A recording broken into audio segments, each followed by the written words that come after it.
the Jake Giffin Podcast. All right, Johnathan McLernon, welcome to the Jake Giffin Podcast. Man, I really am excited to have you here and to talk. We have a lot of stuff in common. You're a national board certified health wellness coach, master health and nutrition coach, certified personal trainer, stress management expert, background in neuroscience, nanotech, which is why not, right?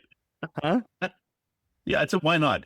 People might look at my bio and go, does this guy have ADHD? I'm like, yes. Yeah. Oh, it's for sure. Yeah, it's a nanotech. As soon as you throw nanotech in with everything else, you're like, oh, this guy has hobbies. That's for sure. That's a psychology and globetrotter. You've been in over 60 countries. And I think one of the things that I am most fascinated with your story is that we kind of share a lot of the same demographics, I guess. And in this podcast, we've tried to help Christian men align their minds and their machines to their God-given mission. We're trying to achieve different things. And I have been pretty outspoken about why guys are fat, doughy. And one of those reasons, I believe, is because there's no enemy at the gate threatening to kill their family and take their land. Right now, so let me ask, I mean, how you've lost 100 pounds in your journey, but was that, so were you 100 pounds heavier when they tried to kill you in South Africa and when your best friend stole your identity, or how did that work out? No, probably. So my sort of comfortable walking weight, I'm pretty big and broad. I'm 6'1". My comfortable walking weight is somewhere around between 230 and 240, which according to BMI, I'm supposed to be like 180. I was like, man, I was 180 pounds when I was a skinny 13-year-old. Like, for sure. The BMI is a useful population-wide metric, but I'm built like a linebacker. I like to lift heavy things. So, and at my peak, I actually lost about 120 pounds, but I kind of came 20 pounds, I would say, kind of came back. I pushed myself really, really hard, and it was just, honestly, trying to maintain abs was just way too much effort. So I was like, we'll let this rebound a little bit. Plus I got two littles now, and priorities kind of shift a bit, but I still want to be a strong dad. I want my kids to know that I go to the gym. Just as a quick sidetrack, the other day, my 4-year-old, he said to me, Dad, I need to go to work today and earn some money so I can go to the gym with you. I was like, oh man, kids are sponges. And I'm like, I don't know where he got this from. He knows that I work from home. I know remotely off a laptop, predominantly my virtual coaching business. And so he knows what I do. And so he's got this little, we don't give them any screen time, but somehow my wife found this little toy laptop or something. And so he bangs away on that, pretends he's working. And that's just my reminder, man, kids are sponges. They just soak up absolutely everything. So I kind of digressed from your original question though, which was, no, the weight gain happened after South Africa. Before I got totally ripped off my friend in business, that was about 5-6 years after that incident happened. Okay. But basically the trauma, the fallout from 4 guys trying to bash my head in and kill me was that I became a binge eating food addict as a way to cope with trauma. And I was entirely unequipped to navigate that, especially as a man. I don't feel I had a lot of guidance in terms of what to do with my emotions, my feelings. And it sounds kind of funny because if you said to me 10 years ago that I'd talk about emotions and feelings and stuff like that, I would have, no, let's just go lift some heavy things and grunt. That's how we deal with it, right? So, yeah. Did you grow up with a dad or no? Yes, I did. He lives about 5 minutes away from me. He's with my wife and kids now. They're doing some shopping. I got a 2-year-old. Well, it's going to be a 2-year-old very shortly, so that's what they're shopping for. Okay. And he's a good man. He's a godly man. I'm very grateful for him. He had a very difficult upbringing. He didn't grow up necessarily Christian or awfully token Christian, but grandfather was a World War II prisoner of war. Just a hard, angry, bitter man. And it's back then, what do you do with that, right? So he didn't grow up in like a loving, supportive environment at all. Just a more or less abusive environment in some contexts. I don't know if he was physically beaten by his dad, but it was certainly emotionally abusive and boarding school. If you had to guess though, like there's probably World War II guys were, hard guys. yeah, that messed up a lot of people. There's some people that suggested they let the war drag them a bit further so they would have less of them coming home. I don't know. That sounds pretty brutal, but yeah. So he tried to like change the mold and did the best he could, and that's why I just got a world of respect for him, because now that I have a better understanding of like psychology and neuroscience and trauma and things like that, I'm like, oh, a lot of this stuff makes sense. And I now really respect him for trying to do the best he could with what he had. And he got dealt a rough card in life and he made the best of it. So, but I will say probably he wasn't the best at showing emotions and showing affection because it felt unsafe, because he grew up in a basic and unsafe environment. And so emotions meant weakness meant, and so on. And so for me, that didn't give me a great pattern for how to deal with this. And so hence I turned to some other things. Thankfully, I didn't turn to drugs or alcohol, but I turned to food. And it wasn't an intentional conscious decision. It was just something got awakened in me, and I really didn't know what to do or how to handle it. Was that were you spiritually alive at that time? You had a I want relationship to say with yes and Jesus? no. So here's the interesting thing. I'm a pretty smart guy. But that night when I was nearly murdered, I had this thought, I can't die tonight because if I die, my soul's going to be in hell. Mm, And I really believe that God spared me in that moment. Because how do you fight off four guys at night alone, being jumped, smashed across the head multiple times, like concussed, dazed, lying on the ground? How do you get the strength to get back up? At least fight them off to get myself to some place of safety. We were held hostage in a building for a while, but the police eventually showed up. Like it was a bit of a wild night. Let's say that. But I remember they were outside the building. We barricaded ourselves in this building, but there was a group of guys outside the building. They were trying to smash the doors down with like shovels and machetes and things like that. And it's terrifying. All I was, man, I just hope they don't have guns because if they start shooting us through the windows, I'm a dead man. wow. And I felt what Daniel's message to Belshazzar was, you've been weighed in the balances and found wanting. Mhm. And that was like the message to me that you are a cerebral Christian. So you're smart, you can quote verses, you can sound like you know what you're talking about, but you have your heart. Yeah. And that was a monstrous wake up call. Yeah. So what happened? Did you go owe the guy money from, a bad dice game or something? Or what? It's like It was wrong skin color, wrong place. We were in South Africa. We were running on a camp for underprivileged youth, or by youth, I mean like 18 to 30 kind of thing, helping them build life skills, improve their employability, bridge the gaps between the failing public education system, things like that. Nothing to do with our students. One of the guys was a ranger, but he was out of uniform. So to sort of understand South Africa, it's a tricky place. There's a lot of people who are suffering. There's a lot of poverty. There's a lot of crime, a lot of violence. It's not just directed at white people. It's multi-directional. But originally, they were just robbing and killing white guys. This group of guys bashed in a farmer's head the night before. Strangely enough, we were out on a nature reserve, and that morning, it was a Monday morning. It was actually August 15th, 2011. So actually, at the time of recording this, we're about a week off the anniversary of it. There had been a helicopter flying overhead, and apparently they were actually looking for these guys because they'd murdered a guy. It was a reasonably high-level police investigation, which is weird for South Africa. They usually don't care. Yeah. But this was a bit higher profile. But nobody thought to tell us that, hey, these guys might have cut a hole in the fence and got their way into this nature reserve and might be hiding out here. And it was later that night when they were in the cabin, when I came back, everyone else was in the dining hall over to their building eating. I was going back to the cabin alone at night. Door was slightly ajar. I'm like, I'm not registering that anything's wrong. Just open the door. There's three guys in there. Didn't see the fourth guy. I thought maybe they were fixing the tap or like, oh, hey, was there something? Did the weekend facilitator record there's an issue with the plumbing or something like that? That's what's going through my head. Not sure. And then the fourth guy smashes me across the head. These guys jump up off the table. They were like eating rusks and drinking rooibos tea. Like they were making themselves at home having a snack. They weren't expecting us to come back, kind of thing. At least not at that time. So it wasn't like they didn't know me from a bar of soap. Wrong place, wrong time. But I feel like I got a taste of hell that night, if I could say that. Dark, alone, screaming for help. Nobody's coming. These guys are trying to kill me. And the feeling like I can't die tonight because there was this existential dread kind of hanging over my head. And my soul is gone for hell. Yeah. That was an actual conscious thought that you had, that you're just like, oh, man, 100%. I'm 100%. I'm going to hell tonight. If these guys win, I'm screwed.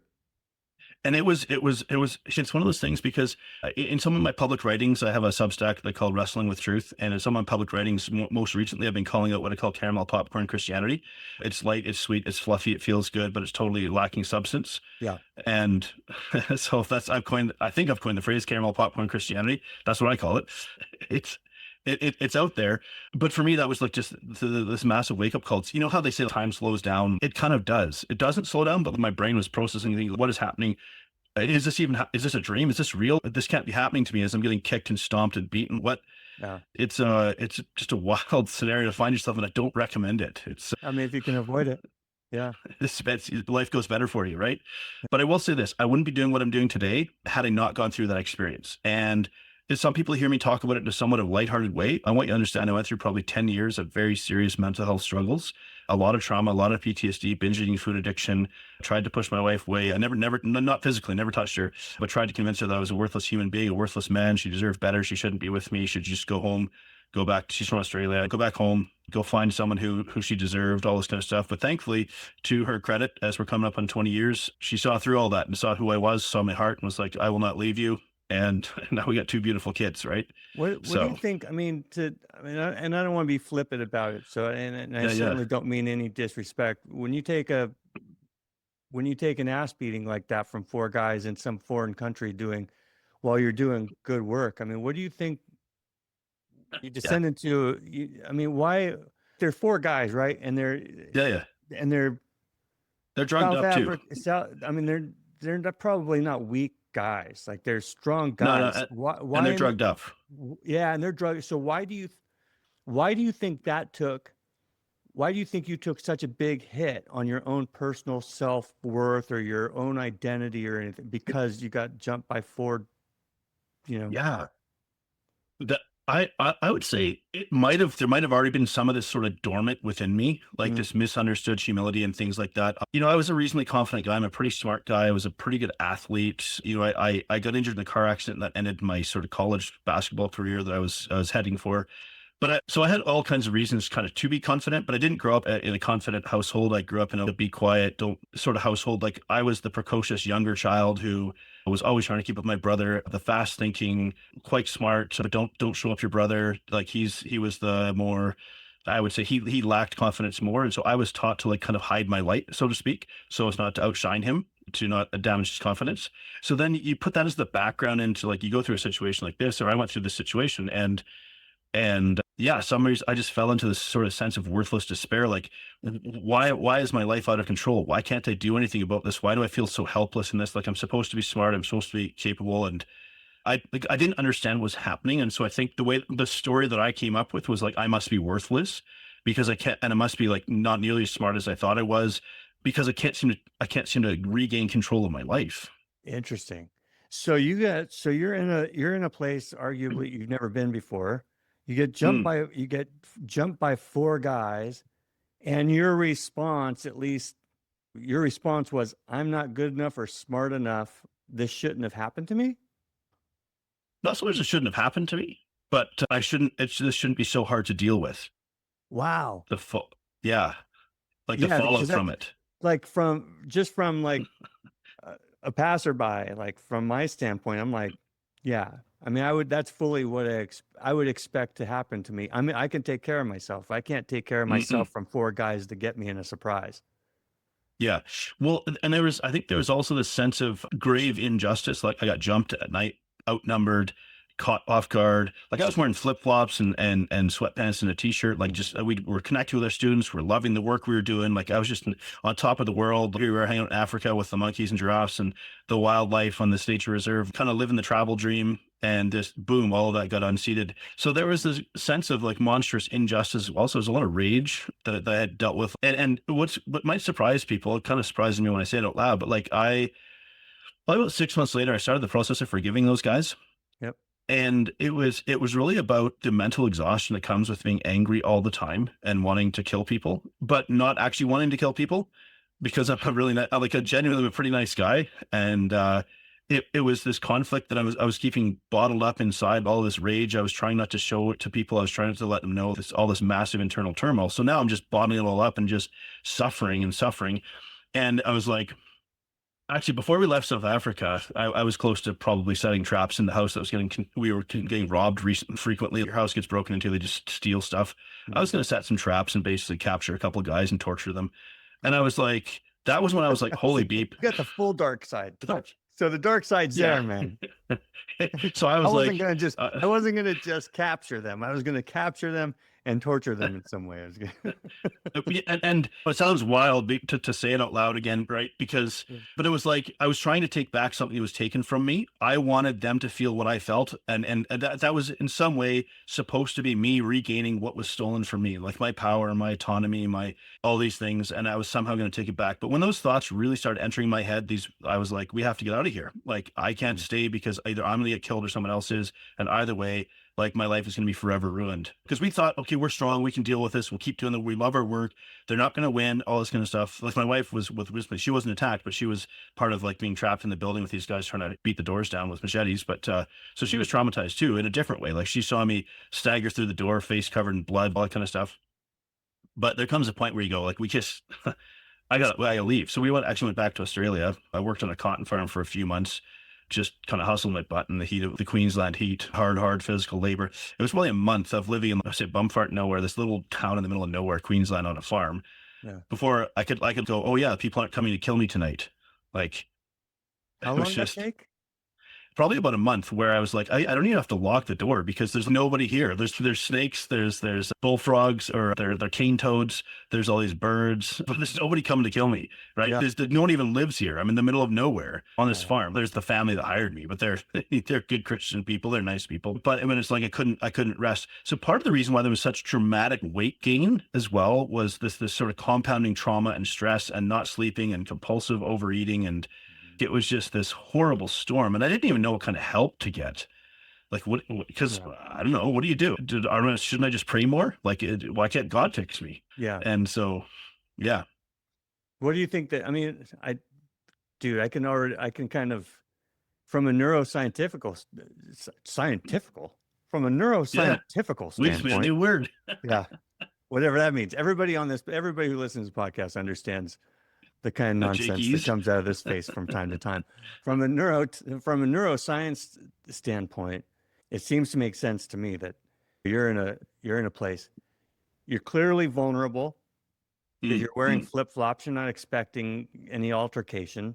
Flip-flops, shorts, you're super chill. You're basically in a state of trust and comfort the whole time. And you get jumped. So I can see where some of the trauma would come from there for sure. Just because from the betrayal, from a sense of the betrayal, maybe. Yeah. And then knowing your wife is in the next room and thinking, crap, man, had I really lost, she could have been hurt.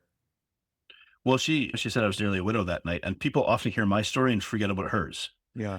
Because I took the physical beating, but she still took tremendous emotional trauma through that experience. Yep. And she was so brave in that building. She was really barricading the doors, and she had them boiling water and arming with pots and pans. I was sort of slumped on the floor, concussed against a wall, holding onto a fork, and that was how I was going to defend myself. Mm-hmm. I was concussed. I was battered. I was exhausted. I was just the huge adrenaline dump, and here she was, just so incredibly brave and strong and doing all these things. She really showed up, but of course the trauma comes later for her. Yeah. Right. She said the picture of me staggering through the door covered in blood and thinking my husband's going to die tonight. Yeah. That's pretty real. I'll tell you that the one picture that really stands out in my head was I was wearing, I have a golf shirt for any listeners. I was wearing this colored kind of golf shirt. And this one of the guys, he grabbed sort of by the scruff of my shirt, and it's dark out, but he smiles, and so I can see his teeth, and he just says, shh, and then just smashes me across the head. Because I was screaming. I was staring into the eyes of pure evil. Like there was no, oh, I'm doing a bad thing in his eyes. Yeah, right. And that, oh man, that's chilling, that kind of evil. For right? Sure. Yeah. That's full wickedness. Yeah. Yeah. And it exists in this world, whether we want it to or not, it does. Yeah. Yeah. And so if you can remember, when was the first time that you realized food made you feel better? That's an interesting question, because because some people will say, how did you not know that you were gaining a whole bunch of weight? I was like, it's kind of a weird thing to try to describe how I was, in one sense, dissociated from my body. So this trauma created this fracture in my brain where I still remembered myself as this reasonably fit athlete. And that's the picture I had in my head about myself. I wasn't watching my body expand as I'm piling on pounds of fat. Maybe I was kind of feeling it, but there's this very, very strong dissociation. And I probably didn't understand at the time either. And an outside observer, it doesn't make sense, right? Because you can't see that trauma freezes a part of something in your brain in this timeless part. Yeah. And so an outside observer wouldn't really know what's happening. But it was probably because we went back to Turkey, and it was in Turkey where I went through the process of starting. My brother's living in Istanbul. He still does to this day. We went back there to try to sort of psychologically decompress after Australia and stuff like that. It was probably when I got back to Canada, probably a year and a half later after that incident happened. And again, it was just like, who were we? My parents were seeing like different people from 3 years earlier. We left the world, these two young kids. So we weren't stupid. We traveled before, but we'd never gone on a trip like this where we just packed everyone in the stores and took off to a country without a plan kind of thing. Yeah. And now it's just like hugely overweight. I was just like puffy and swollen and pasty. And so that's what I was like, okay, I'm gonna have to start trying to fix this. Like when I could finally I was like safe in Canada. I'm in a small town where my parents lived at the time. I'm safe. And I was like, what's happened to me? I've got to try to start fixing this. And so I did. But that just kicked off this multi-year journey of like trying to, I don't know, beat myself into submission or punish my way into submission to lose weight. And I would say it was actually easier to forgive the guys who tried to kill me than it was to forgive myself for my struggles, which is it's an interesting thing. Yeah. And you say you walk around at 2:30? Yeah, 230, 235. That's kind of a comfortable walking weight for me. Yeah. How heavy did you end up getting? 328 was my peak. 328. So somewhere Yeah. almost 100 pounds overweight. Yeah. So I got my way down to about two. Well, I say lost. Sorry, correct. I got down to about 218 at my lowest eventually, but again, it was like just wasn't sustainable, and nobody cared that I had abs. To be fair, like Yeah. I Nobody thought I cares. needed to. You got two kids and a wife, and nobody cares you got abs. Yeah, I thought I needed it to be taken seriously as a professional in my because you go to Instagram and you see all these fitness coaches, health coaches, whatever, Yeah. and they Yeah. all and I was like, I didn't look like the mold, but it turns out actually I have quite a successful career because I don't look like the mold. So Yeah, right. Yeah, well, there yeah, is some sense in part of your line of work and physical conditioning and training and stuff. It's like your mm-hmm. body is your resume kind of thing. Yeah, for But sure. but that would make us, I mean, and on some level that makes sense. I mean, you're clearly in good shape just being even as a bigger guy, but that makes as much sense as saying, "Oh, okay, well, so you're a coach, so you have it all together." Yeah, Oh, yeah. okay, so I Well, understand some of the neuroscience, so therefore I'm a perfect human being. I'm still a mess. oh, yeah, I had to work through a lot of that imposter syndrome, actually. I have some clients, even ex-professional athletes, and man, they're just in crazy good shape. And I love programming for them. It's so much fun. Mhm. I love working with them, and they could run circles around me. They can outlift me. And I realized that doesn't matter. I'll just pick a Steph Curry basketball player. He's probably one of the most prolific three-point shooters in the history of the game, if not like the best shooter ever. Mhm. He has a shooting coach, and I guarantee you, a Right. shooting coach can't go to the game and shoot threes like he can, but he No, can see things that Steph Curry can't see. that's And you right. pick any athlete, and you'll find someone's got a goalie coach, someone's got a shooting coach, whatever, because you can see things they can't see. And look, God gave me a great brain. I always tell people, look, I can't take the credit. I got a free charge. I didn't ask for it. I got handed this really good brain. Maybe I can't kick a soccer ball very well, but man, I can help you solve problems, or I can read Yeah. people. And it took me a long time to even accept that I was gifted in this capacity because I was like, what are people going to think if I even say this? Like, they're going to think I'm just arrogant prick or something. Right. Yeah. Yeah. But it's like we all have gifts. So, Yeah. light I sit on a hill can't be hid. You don't light a candle and stick it under a bush. Like, you have these gifts. But as the difference here is, like, my gifts don't make me a better human being than somebody else. It just means that God gave me these gifts, and actually I should do something with them. Don't be the was it the late not the lazy steward or whatever who just sat on his talent. And it's funny that it's called a talent because I know it's a unit of currency, but it's kind of funny that he sat on his talent and did nothing with it versus Right. he invested it. And so, well, if I take this gift that I have and I use it in service to other people, that's different than if I say my gift makes me, you should all worship me because I'm special. Yeah. Well, that is a perspective difference, right? Because it is the reason that we have the gifts that we do, so that we can impart Mm. into each other's lives. It's like, Yeah, yeah. what kind of jerk would you be if you could Oh watch man. Tiger Woods, dip his hip on the backswing and never tell him about it? He Oh, can't, like, yeah. How he can't see it. he'd be pissed. He'd be Yeah, he'd so be mad. pissed.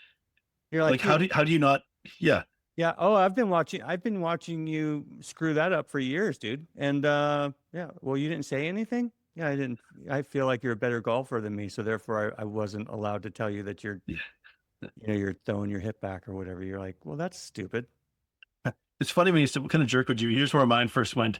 I was like, I was a bit of a, not, I wasn't a jerk in terms of I wasn't like, not a nice guy, but I had a bit of an ego on me as in my early 20s. Because look, I'm doing high level math and physics and calculus and nanotech, high level chemistry. So I know I'm a pretty smart guy. I also live on my rollerblades, hit the gym all the time. I'm looking pretty good. I have a pretty good physique and I get attention from girls. And I thought I was a pretty all right guy kind of thing. And then life smashes you in the face with a baseball bat, and all those things that you thought made you something special just are all taken away and just broken down to nothing. And to the point where I thought I was just a worthless human being that my wife should just leave me because I was so hopeless. Yeah. Quite a fall from grace. But then, I gradually over time get rebuilt back into where you go, oh, you know what? Actually, I can do this thing. I ran away from this calling for quite some time. Mm. I took the total failure and collapse of my business 6 years later and betrayal from my former, I'll say, Christian business partner to leave me with lazy nothing but a mountain of debt, and to try to go home to my wife and talk to her about, hey, we got nothing except a bunch of debt. And now I'm going to try and rebuild from the ashes. But again, I wouldn't be doing what I do today if I hadn't been through there. And so God had to break me a couple times. And I say break, but I just mean bring me to the end of myself to make me realize, hey, without my guidance, here's where your gifts take you. Yep. Because how do you use because you were currently using the gifts that God gave you for maybe selfish motivations or selfish reasons, Yeah. Yeah. or whatever it is. So I feel there's this sort of journey that we go on. Like we're born with gifts, but we don't know we have them. Sometimes our parents identify them, tell us about it or whatever. But as we become more and more self-aware, maybe we do get a little bit filled up in ourselves, thinking I'm pretty special because of these things that make me special, and people have told me I'm special, and so on. Yeah. And then life comes along and just smacks you around, and then and you realize the limitations of the gifts that you have, and maybe you start to feel lost. And who am I? And what's the point? And we've seen all kinds of stars and famous people who commit suicide, and we from the outside we can't understand it, but then if you invite God into the picture and go, okay, you've now shown me that left to my own devices, I am actually kind of destructive with these things. And so I need these gifts under guidance. And actually, my life is better when I submit to your guidance. Like it doesn't make my life worse. What? Funny that, right? Yeah, funny that. That's no way. Yeah. So you got clobbered by the four guys. How long after that did your business partners screw you? That was about 6 years later. Okay. So you fast forward, it was about 4 years afterwards. I was just working the oil patch. I was just a grunt. I don't know if anybody knows the oil patch, fracking, running equipment, slinging iron, that kind of thing. If you know the oil patch, you know what I mean. He had this nutrition and supplement store, and he was having a falling out with his business partner. He was a part of the same Christian group that I was a part of. I didn't want to see his business fail. I started helping him out on my days off because we work a rotational shift, 15 on, 6 off kind of thing. And I started really connecting with customers. And whenever I wasn't there, people were asking for me. And with both a chemistry and a marketing psychology background, I could explain the supplement. I call myself a bartender without alcohol. I was starting to realize that there was something about this. People could come in and I couldn't explain how I can do it, but I can read them. Not instantly. They start talking and then I don't know what call it rapid pattern recognition. There's something about it. I can read people. So I'm not clairvoyant. I'm not psychic, but there's something there that I can't fully tangibly explain. Yeah. And so I became known as some kind of guru, and that's what got people kind of coming to the store. But behind the scenes, this was meant to be a business venture that was losing money and a tax write-off, and it was never really fully intended to succeed. And there's some kind of, I don't know, tax sort of scheming or whatever between him and the accountant that were taking place and so on. And like this business ended up failing. And after I'd sunk a bunch of money into it, never started. And we had a long-term vision that just never came to fruition. And for a long time, I was in denial about the kind of person I was in business with because I saw him a certain way and I saw myself as worthless. And he was a natural bodybuilder, and he had a marriage and he seemed to have good things to say in church and stuff like that. So you think this is a good, godly man who's successful in business and blah, blah, blah. And it turns out it was all a shell. He was having multiple affairs. He was at least emotionally abusive towards his wife. That marriage was long since wrecked many years ago and stuff like that. It was so there's this whole other life and whole other side. But I didn't go into business thinking I'm going to business with this sociopath who's also a narcissist, because those terms nowadays people on TikTok hear the word thrown around all the time. This guy actually meets the clinical definition, but I didn't know that. That wasn't part of my language. Yeah. Right.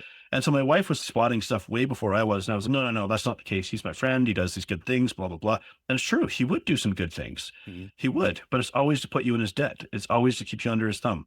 Right. And it took the business failing for God to basically drag me out of what was never going to be a winning situation and then put me on this path here. Yeah. Yeah, that's a good call. I mean, look, you're a smart guy, but you should have known better. Supplement business? Come on. That's it. Right. Well, you went into it expecting it was going to be a loser anyway, right? So you're going to take the loss on your taxes or whatever. That's the only way to go into any kind of supplement business, unless you're Ronnie Coleman or most of the industry is a funnel for making drug money legit. If we're actually being honest, for sure. If I were in a cartel or something and I needed some distribution across county lines and state lines, I would totally have a supplement company. Don't anybody use that as advice for how to smuggle? No. I'm just saying that if I were in that world, that's kind of what I would do. White powder. Well, that's what I learned about it. And I was, again, it's not that I'm naive. It's that maybe I kind of wish there was more good in the world. And so we learn about the cutthroat nature behind the scenes of this industry and business and stuff like that. So it's good that God, got me out of there too. For sure. Yeah. Providentially, when God has his hand on you, it's about alignment with who he is and then seeing what he does with the gifts he's already given you. So there's a lot of people. I mean, Elon Musk, from what I know, isn't a believer, but he's got the gift of knowledge, right? He's got a high IQ. He's got a high ability, and he's a suck dad. He's not going to be a good husband ever, probably. No. Yeah. There's, but he's transforming the world as we know it on multiple levels. And, and if Yeah. he were to become spiritually alive, if he were to have a relationship with the creator of the universe that gave him that knowledge, you imagine the kind of things that he could actually do. Like, Right. you, Yeah.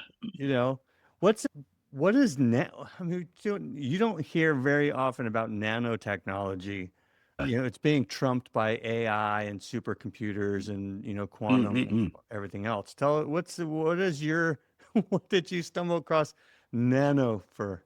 Okay, so nano just refers to small. If you feel the metric system, you have a meter, and then you have a centimeter, then you have a millimeter, and so on. And then eventually you get to nanometers, so 9 zeros, really small scale, right? Yeah. So you're dealing at the microscopic level. What I was dealing with, and right now nanotechnology is a bit of a buzzword because of like at that scale, you can engineer materials that have really like unique and fascinating properties. And hey, you punch stuff into an AI system and it's going to and it is coming up with new nanoscale materials that are maybe lighter than aluminum, but stronger than steel and stuff like that. So it is a really fascinating field. My work was really to try to make blue light emitting particles.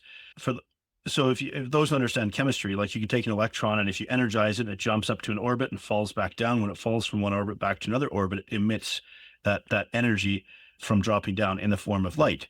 And so we were using doped material. So you take one base material, then you add a percentage of another material in it, then you shoot some energy at it, so usually in the form of lasers, and then you kind of see what happens to it, and then you try to measure the wavelengths you're getting back and stuff like that. So it was a very specific project that I was working on where we're just trying to make blue light emitting particles. But the second part of that is, okay, if we can create this material that does this thing, yeah, but if I have to use it at 1500 degrees centigrade to manufacture this, there's no way you can scale that because the amount of energy you need to maintain things that, so now you're trying to find, do I use catalyst to make a low temperature synthesis under 500 degrees centigrade for this process here and things like that. So yeah, nanotech sounds fancy, but you're just working at a very, very small scale. I found the world of scientific research to be quite frustrating for my brain because I call it success through failure. You get just a breakthrough and you go, all right, cool. Now let's try this. This didn't work. You try this didn't work. You try this didn't work. And I was like, man, this sucks. It's success through failure. You just have to, but I mean, isn't that life though in general? That's But right. at the time I don't think I had the patience to sort of sustain that. And so I jumped ship. I was in a PhD. I was still in undergrad, but I was in the PhD program. And I was just going to jump into it and finish my PhD. And I don't want to do my PhD. I'm going to get letters after my name that nobody cares about to be very high level expert on something that is very, very small, both literally and metaphorically. So I joined the Navy and became a marine engineer instead, and did that for about 6 years before the whole traveling the world thing. Nanotech is fascinating. It has and will continue to revolutionize many aspects of our physical world. So I think there's an exciting future ahead, and maybe if I'd stuck with it, it would be interesting. But this is way more fun what I'm doing now. Working with people in helping them overcome addictions and get through their addictive patterns, and that's better. From a technological standpoint, yeah, nanotechnology has, especially when nanotechnology meets quantum computing here in the next 10 years, it's going to have some kind of really phenomenal. It's gonna be wild. It's going to be a AI plus wild quantum ride. computing plus nanotechnology, or maybe we'll get into pico and femto technology as well. So getting even to smaller scale. It's really, but here's the thing that fascinates me, because I spent a number of years in the world of physics, math, chemistry, astrophysics, just for kicks, because why not? And I probably spent a lot of time debating whether or not God exists, both in my own head and with other people. And the funny thing is, the deeper you go, the clearer it becomes. Sure. You have to disregard massive amounts of compelling data to pretend that God doesn't exist. There are details that we actually don't know, and maybe we're not going to know, and maybe God's just never going to bother telling us because it doesn't really matter. Yeah. I have my reasons, my theological reasons why I believe what I do, but in the grand scheme of things, when you say the universal expansion constant is calibrated to 1 times 10 to the power of 120, that's a mathematical number that our brains can't even comprehend. That level of precision. It's throwing a dart across the universe and hitting an atom. Yeah. It's just impossible. And for reference, what you mentioned was something the number is literally with 120 zeros after it. So we're talking about the degree of precision with which it's calibrated. In other words, Yeah. it's not 0.1% or 0.01%. It's calibrated to a magnitude and level of precision. And what I mean by that is if it expanded any faster or expanded any slower, it would collapse on itself. And if it expanded any faster, it just wouldn't even exist in the first place. Yeah. So there's this degree, that's just one out of, let's say, 30, 35, 36 universal constants that are all calibrated to similar degrees of precision. And you want to tell me that from an explosion, everything just like, whoop, and suddenly, Yeah. and the only way to do it is to create an infinite multiverse and bend the laws of physics and pretend they don't exist and suspend knowledge. And so, but here's the one thing I want to say. I believe that God is a God of plausible deniability. That sounds like a funny thing to say, right? But here's what I mean. There has to be a plausible alternative to the existence of God. Because let's just say if God shows up, boom, free will's annihilated instantly. The moment he shows up in all his omnipotence power, we're literally face down in the dirt being like, oh, I'm a nothing. And there's no free will. And so God has to sort of, I don't want to say exist in the shadows, because obviously there's plenty of things that point towards the existence of God, but there has to be some degree of plausible deniability where a mind could forego certain very compelling bits of evidence to create a whole other narrative that is in some sense believable, so that you have to press in if you really want to find it. And then God knows that this is a free will choice to come to know him, to want to serve him.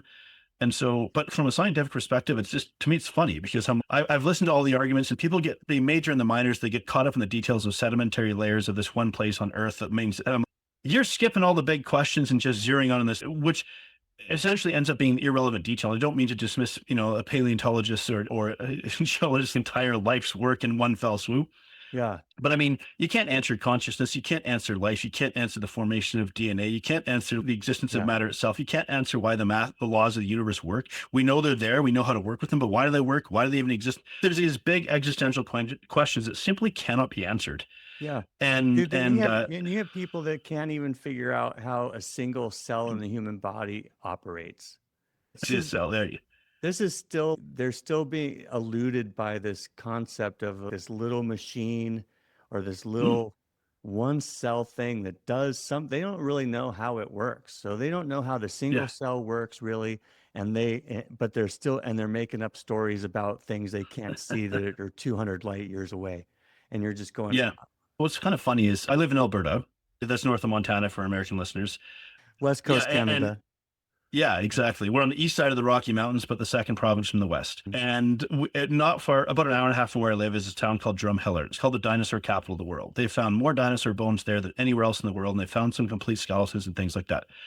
Cool. Maybe dinosaurs existed. I'm not bothered by that fact. So we went, they have this Royal Tyrrell Museum, and you go through there and they explain everything. And the universe is 14 billion years old, but life began 4.9 billion years ago. And, the first 1,000 seconds, the Big Bang was this, but then 300,000 years later was when the first hydrogen and helium started to form. I'm like, you guys are just making this stuff up, flat out. You're making this stuff up. You have little bits and pieces of data, and you're very wildly subjective. Why didn't the first hydrogen and helium form in the first 1 year? Why did it take 300,000 years? It all kind of falls apart. And then you think about how many iterations are required to make one DNA molecule, and there simply isn't enough time in 4.9 billion years for this to actually occur, and so on. And just to I don't know, pop the balloon and make people think I'm nuts. I'm a young Earth creationist. And you go, why is that? It's not because there isn't compelling evidence to point to another direction. There is. It goes back to my story of I believe God to be God of plausible deniability. You have to seek to find him. It's purely theological. Yeah. Sin entered the world, and then death entered the world. You want to tell me there was, I don't know, however many millions or billions of years of some form of human life before that? I don't think so. I think the earth can be made mature. Absolutely. So maybe it is if you study, but even that's questionable. But the whole reason why I'm a young earth creationist is simply because it's theological as opposed to naturalistic. I understand that. I acknowledge that. I acknowledge the limitations of what I believe, but there's a reason why. Sin entered the world, death entered the world. Yeah. And for me, I don't really care. God does what he wants to do. If he wanted to make the universe 13 billion years ago, and then someday just give life to this little speck of dust called Earth, and build a habitat or build a galaxy. I mean, I don't know. It's fine. I'm okay. I'm okay with either one. I mean, God can do what he wants. It's amazing to think about, though, that something outside of the universe wants to interact with us as individual beings. Yeah. Well, well, and then you have to define what outside means, right? It seems very clearly different dimensional, right? Because he's both here, present, with me in Huntington Beach and Yeah. present with you there I imagine you're in Canada now. Yes. Yep. Yeah. And he's present Alpha Centauri. He's present at the outermost reaches of the universe. He's there. So how is that? Yeah. You could Yeah. There's people argue all the time. They go, "Well, show me proof that there's a God." I mean, show me proof that there isn't. yeah. You can't. You can't. Yeah. But anybody who has a science background, you study the laws of physics, you go, there's a lawgiver, Yeah, and you have to bend the laws to make your stuff fit. Like, for because sure. you'd rather deny that God exists. And that's okay. Because I had to go through this whole thing. I had to figure out, does God, why am I a Christian? I went through all that too. Yeah, Where I don't know, I went through my hedonistic living where I was, who cares if God exists or not or whatever and so on. But I don't know, hold a newborn and you go, what? yeah, that kind of changes a man. That'll Like, change. it's just, Yeah, yeah, something just changes inside of you.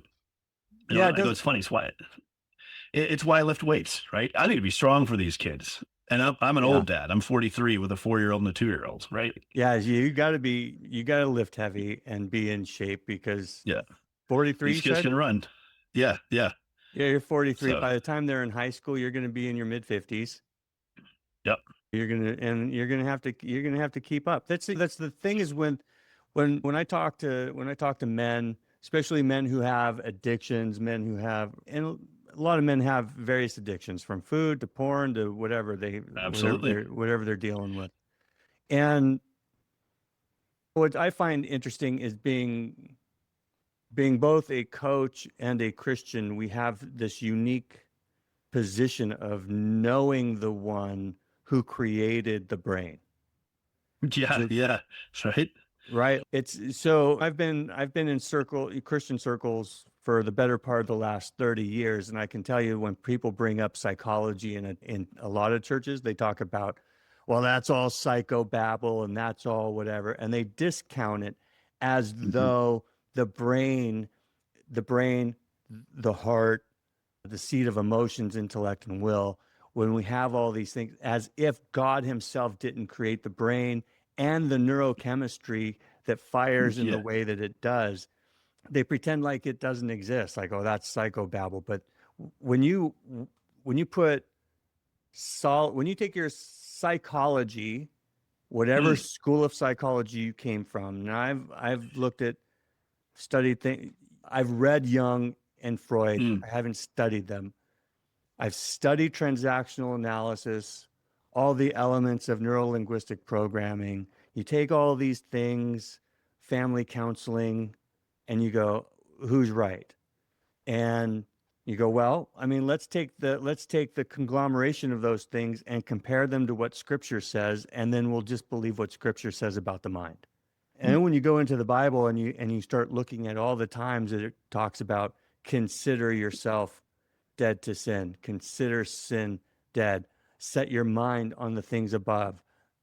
You know, what are you to think about in Philippians 4? You're to think about whatever is right, true, pure, lovely, of good report. If there's anything praiseworthy, think on these things. This is a psychology that we can follow, that's written by God himself. Like, as a coach, do you find that knowing the creator himself and your background in psychology gives you kind of a unique insight, or I do. Yeah. And again, it's not to say that I'm special because I don't have unique access that somebody else doesn't have. But and not all my clients are Christian. Yeah. And I'm okay with that. Yeah, mine either. Sometimes people have an issue with that. I'm like, no, that's fine. Just don't ask me to fly your flag and endorse something that I can't endorse. But human to human, you want help? I'm going to help you because that's what I do. It's different if you want to hurt me. It's different if you want to hurt my family, things like that. But hey, you come to me in need and want help, cool. And whether it's funny, I say we kind of sometimes preach the gospel without using words. We just let them know what it's like to be in the presence of someone who the things that you feel in my presence are not uniquely to me, but because of my connection to the creator. So if you feel comfortable in my presence, if you feel something in my presence, you can thank God for that because it's because of God that I am who I am. And there's this very interesting thought. I posted a note in Substack the other day, something, a lot of people think God is a narcissist because he wants all the glory. And you're kind of mistaken here. You got to understand, why does the glory go to God? Because who can I save? I can't save anybody, right? Even as a coach, I can give you the best information in the world. I can give the rah, rah, rah speech and blah, blah, blah. I can't save you. I can't save you. Yeah. I can help you spend your time and your energy more effectively. I can help you cultivate a sense of belief in yourself and your ability, and show you the gifts that you have that you might not even realize you have. And that's one of my favorite things is when I see a gift in somebody, and I'm, hey, do you know you can literally create a picture in your mind and create something with your hands because the picture in your mind. Yeah. What? I just do that. I know you just do that thing without even thinking about it. Not everybody can do that. That's right. It's right. It's for me as a coach. I just love finding these little nuggets in people where I go, let me show you the gold that's in you. But then, oh man, if you hand that gold over to God and say, help me with this, like the things that can happen and come of that. Yeah. But yeah, the glory goes to God because God is the one who saves. It's not because he Well, God, needs it. well, God is the It's one who because saves. God is the one that created it. Look, if I meet somebody that goes, why does he get the glory? He goes, as soon as you can start creating universes from no materials at all, we'll give you the glory. Until, yeah, right? Until then, yeah, yeah. he's the one that gets it. That's Well, I think there's this joke, and I'll probably get it wrong, but it goes something like this: God is talking to the scientist, and the scientist, I can create life too. And so God says, show me. And so he scoops up a handful of dirt, and God says, no, no, no, wait, make your own dirt. yeah, get your own dirt. Get your own dirt, right? Yeah. Here, yeah, Yeah, right. yeah. Conjure out of the air, right? Everything he has comes from the mind of God and his creation. And so, yeah, it's I don't know. We're so privileged in a sense that We're way privileged for sure. I mean, yeah. the fact that he allowed us to understand and believe the gospel and he granted us repentance is something that is so absolutely phenomenally incredible. So here's something that I've been trying to wrestle with because maybe it comes through. I'm a thinker, but sometimes I'm an overthinker, and I'm a ruminator. Sometimes my brain doesn't shut up. There's pros and cons to ADHD, right? I take L-theanine as a way to kind of help settle some of that down. But I was thinking about I have this sort of side project I'm working on, and I'm just calling it From Bang to Blueprint. I don't know if I'm sure I'm not the first person to think of that sort of title, but I'm working my way through all the way from the physics of the beginning of the universe all the way to how did I get to my Christian theology. Mm-hmm. And I'm stress testing it against all kinds of different things. This is probably a multi-year project. It's purely for my own. The answers in one sense already exist out there. I'm not the first person to think of this stuff or anything like that. But I'm embarking on this personal journey where I'm walking my way through all of this different stuff. And some of the things in sort of a broad sense, I've tested the scripture against like other holy and sacred texts and things. I shouldn't use the word holy. I'll call them sacred texts. Mhm. And they're all wanting. They all come up empty. They all have things or elements of them that are good. I'm like, well, that makes sense because God created the universe with a universal moral code. So it makes sense that you would incorporate. They're like, oh wow, well Buddha said this thing, and that sounds like what Jesus said. Yeah, because Buddha operates under the same Siddhartha Gautama. He operates under the same moral code that Jesus did. So it makes sense that he'd get some elements from it. But they're not the same. But every other like theology requires you to earn your salvation. Mm-hmm. Whether it's from karma or whether it's from like Buddhism, which is like use yourself to erase yourself into nothingness. You're like, what? Yep. That doesn't even make sense. Now, this isn't say we sit passively on our butts and do nothing, but no matter how much we try, no matter how much intellect we have, no matter how strong we are, it doesn't matter. We cannot earn our salvation. We must accept the gift of grace. And that sets us all as equals before God. Yep. And that's amazing. That is so just and so fair because nobody can go, well, that guy there was smarter than me, so he had an advantage I didn't have. No. We all fall short of the throne of grace. Yeah. That's amazing. We're offered this gift. Well, and you look at it and you think, the God the God that created the universe, he is holy, beyond pure. He can't lie. He can't sin. He's always been in constant relationship with him. So you think about God as the title, Father, Son, Holy Spirit. They've always been in relationship. And then when fallen humans corrupted everything, sin entered the world, death through sin, so on. And you see the chaos and the misery that's ensued since then. And the redemptive history of, if you're just asking, he's not asking questions necessarily, but if you're just asking questions and you're thinking, well, how do we save these people? How do we teach them what it is to be what I intended? Adam before the fall was what God intended for humans, right? And then humans went and messed it up because they just had to know what good and evil were, right? And they weren't, the human psyche is not prepared to define what good and evil are. And they descended into this pit. How do we teach them? The story that was written from before time was that God was going to live a life like humans and experience temptation as we do in every respect. And then he was going to become sin. He was going to become the very thing he hated, Mm. right? And then he was going to experience separation from the Father, which he had never experienced. So, the how beautiful that story is that a God, that our God, the creator of the universe, would experience life with all of its temptations as we do, Mm. and then show us how to not sin. That he would go to the So, cross and become the very thing he hated, sin on our behalf, so that so that he could share his righteousness with us. And then experience death, which he had never experienced. He didn't know what death was. Like what? so I wrote Easter this year, so April 2025. I wrote a 7-part series on the last week of Jesus' life, and it profoundly changed me.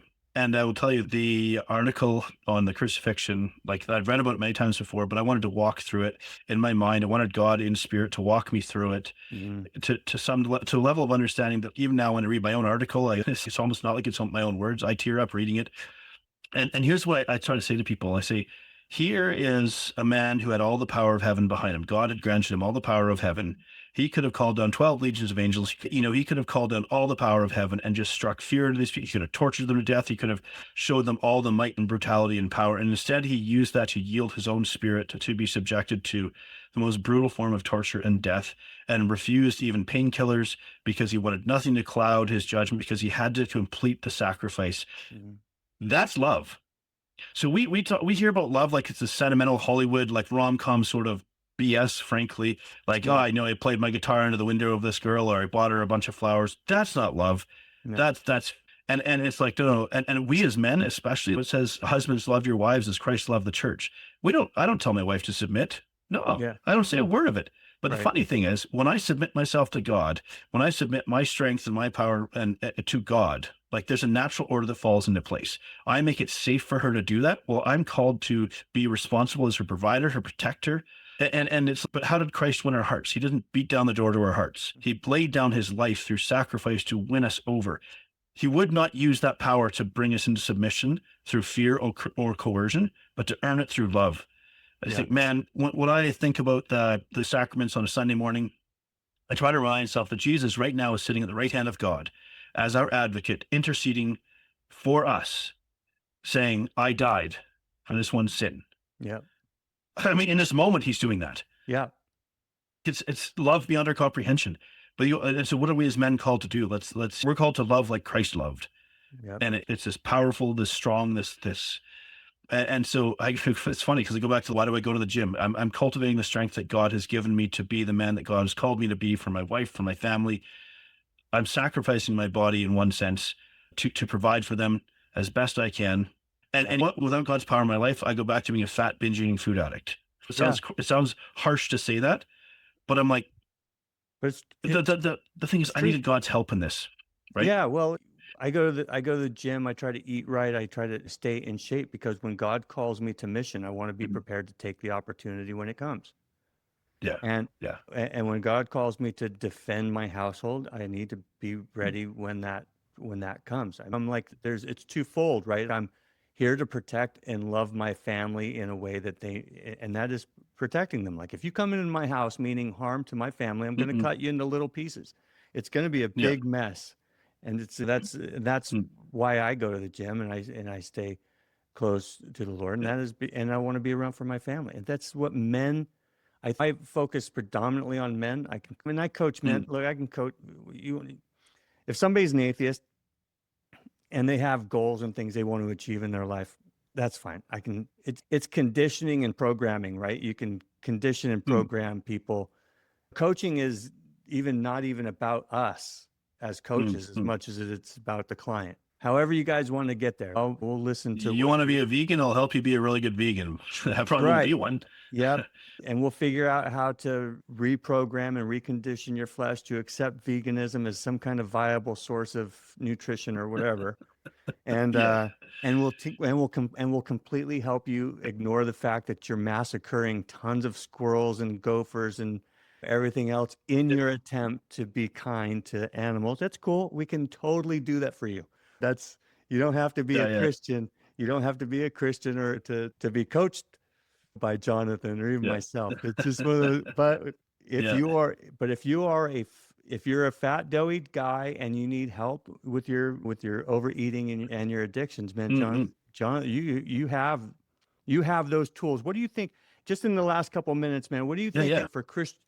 for let's say specifically men, let's say men in general, because I think we're working on the Mm-hmm. same conditioning patterns of whether you're currently living in what hopefully will one day be the old man, Mm-hmm. or you're spiritually led now and the old man is behind you and you're still kind of clinging on to some old patterns.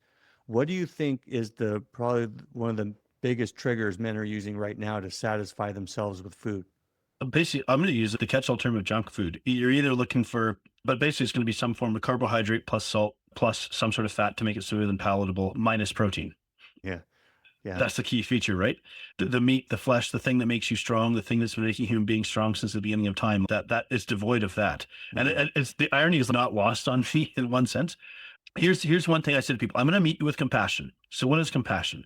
I'm not going to sit here and call you an idiot for making poor choices, Mhm. because if I make you feel judged, you're going to retreat. But and if I say, oh well, you've had a hard day, you might as well keep going, then I'm just enabling you and I'm not helping you. Right. So to meet you with compassion means we're going to bring your behaviors into the light, and that's a super uncomfortable thing to do.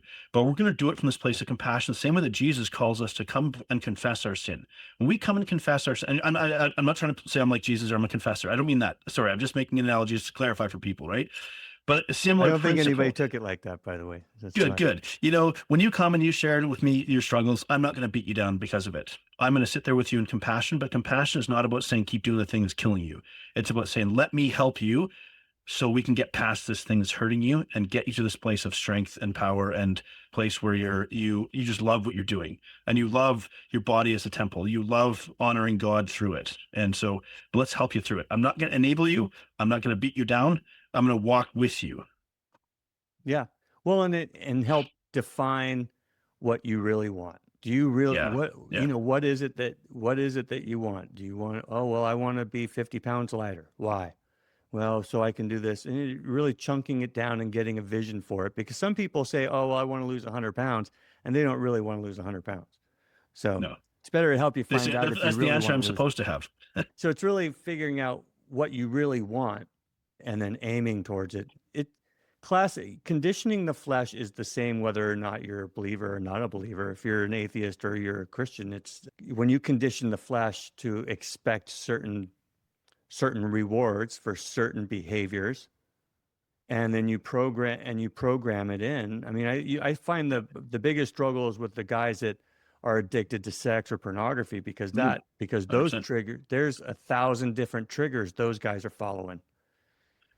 It could be a billboard, could be a girl walks by in yoga pants, whatever. And we're Yep. hardwired for this. Like God put this in us in one sense. That's not to excuse it, but it's to say that nature has to be brought into subjection to the Spirit of God. Hmm. Yeah, and Yeah.